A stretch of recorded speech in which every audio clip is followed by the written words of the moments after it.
History was once observed to be rarely made of those who predicted it.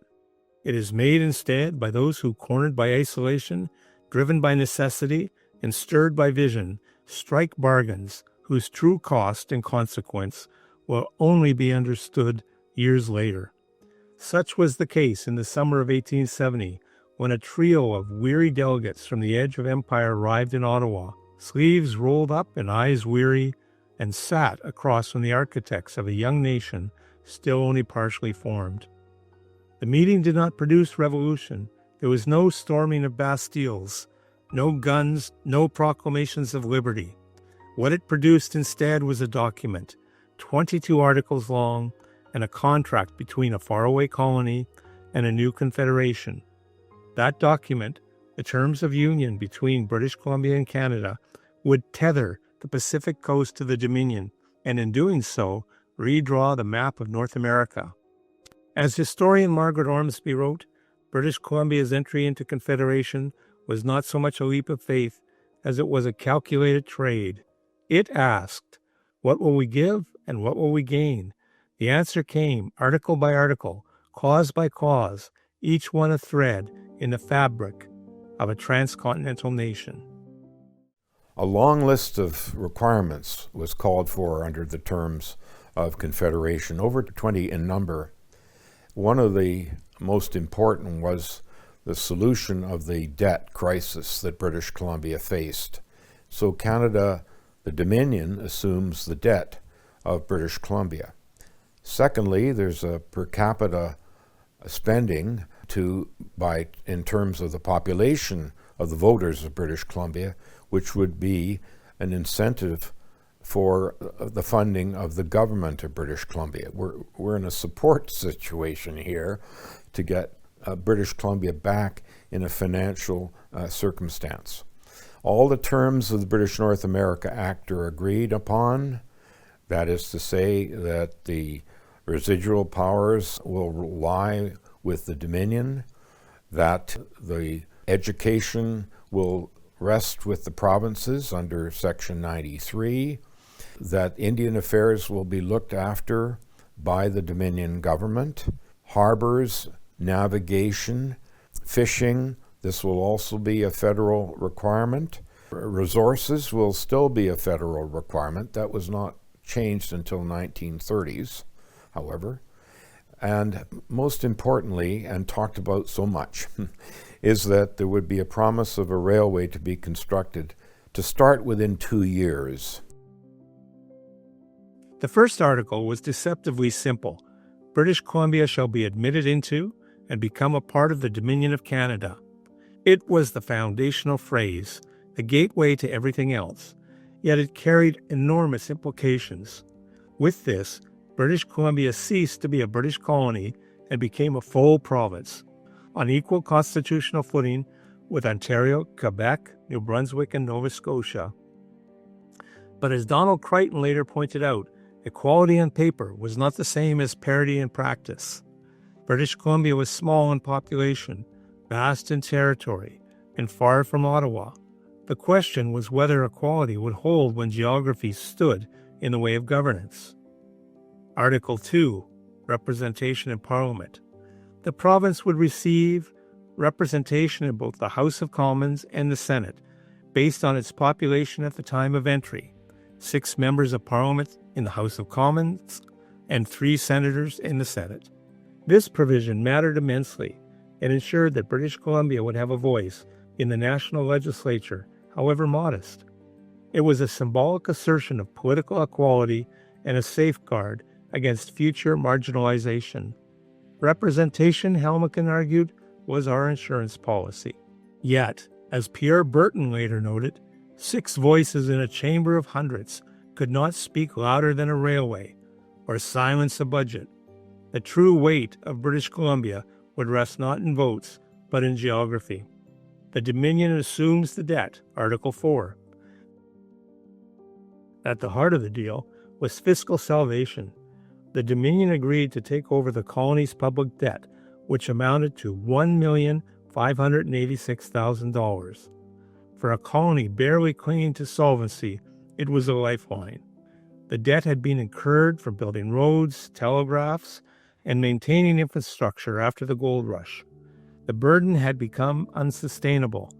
With Ottawa's acceptance of the debt, British Columbia shed the shackles of insolvency. In exchange, the federal government took over tax collection. As historian W.L. Morton noted, this was no mere accounting exercise. It was the transfer of economic power westward, a recognition that the Pacific Coast was now Canada's business. An annual subsidy, Article 5. In addition to debt relief, the Dominion promised a per capita annual subsidy, 80 cents per person, based on an assumed population of 60,000, plus a special annual grant of 35,000. This guaranteed an ongoing federal contribution to the provincial treasury, adjusted as the population grew. It was part of a formula already granted to the older provinces, but customized for British Columbia. Some saw it as generous. Others, like Donald Crichton, called it political grease.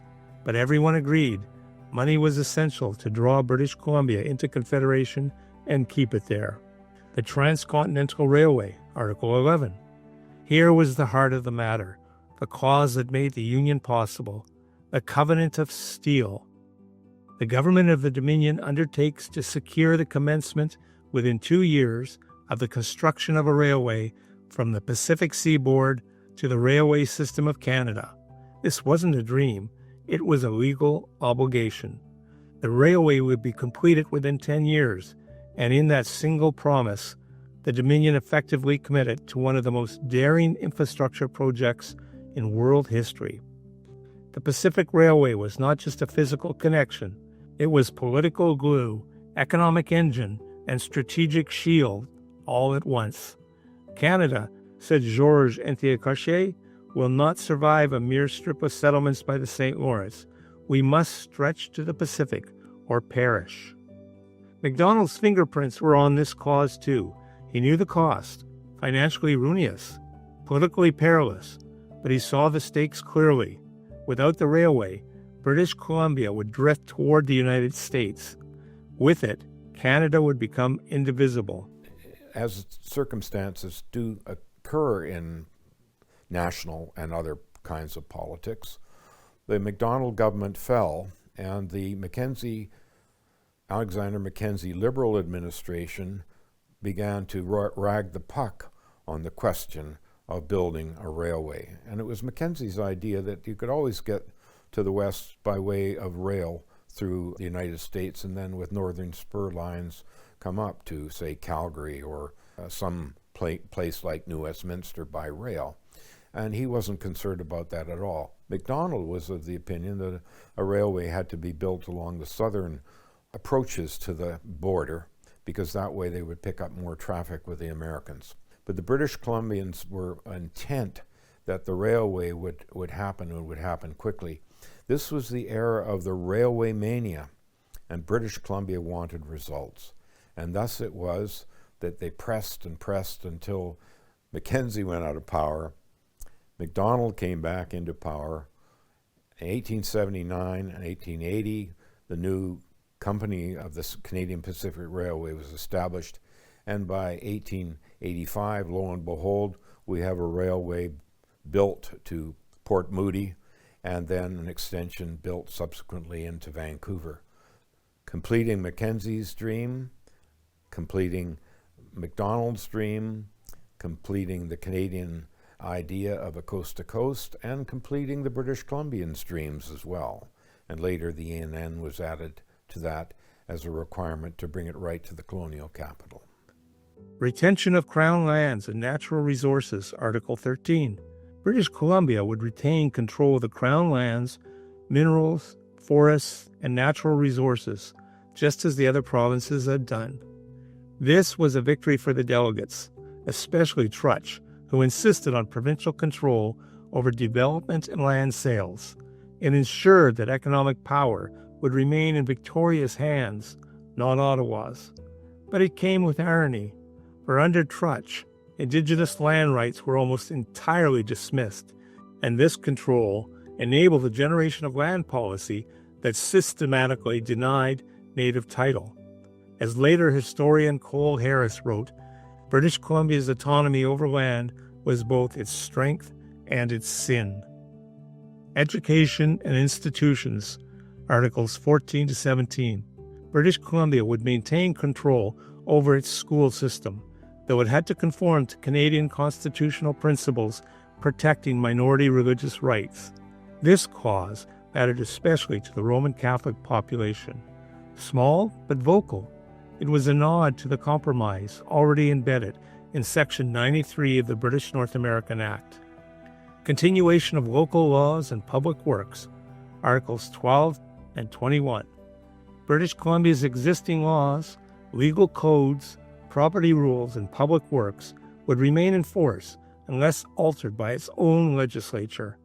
Moreover, Ottawa would take over responsibility for postal services, customs, and military defense. The implication was that while Victoria would govern local matters, Ottawa would become the arm of the state in infrastructure and sovereignty. This reinforced the notion of peace, order, and good government, as envisioned by the Fathers of Confederation. Terms subject to British parliamentary approval. Article 22. Finally, the terms would be ratified by the Parliament of Canada and the Imperial Parliament in London. Canada, in 1870, could make the offer, but it was still technically subordinate to Britain for constitutional amendments. This was the last vestige of empire in the arrangement, an echo of colonial hierarchy in a document about equality. When the delegates returned to Victoria, the terms were greeted with a mix of jubilation and skepticism, but when the Legislative Council voted overwhelmingly to accept them, the course was set. On July 20, 1871, British Columbia would enter Confederation as its sixth province. Never had a colony received such favorable terms, wrote W.P.M. Kennedy, and never had a nation wagered so much on a railway. The implications were profound. Geopolitically, Canada became a Pacific nation. Economically, British Columbia gained stability and national investment. Constitutionally, the deal cemented a precedent for regional autonomy, and nationally, it laid the tracks, literally and figuratively, for a transcontinental identity. Yet, there was a price. The railway almost bankrupted the country. Ottawa's promises outpaced its capabilities. Political scandals, particularly the Pacific Scandal of 1873, would soon erupt, but the gamble once made could not be undone. As historian H.V. Nellis put it, the bargain struck with British Columbia was not a transaction, it was an act of national imagination. And like all imaginative acts, it required vision, risk, and the audacity to promise more than could be immediately delivered. British Columbia had joined Confederation, not by submission, but by negotiation. And in that moment, Canada became something more than a stitched-together colony. It became, however imperfectly, a nation stretching from sea to sea. Join us next time for Part 19 of the Canada History Society's 20-part series as we explore The Deal is Done. British Columbia is in.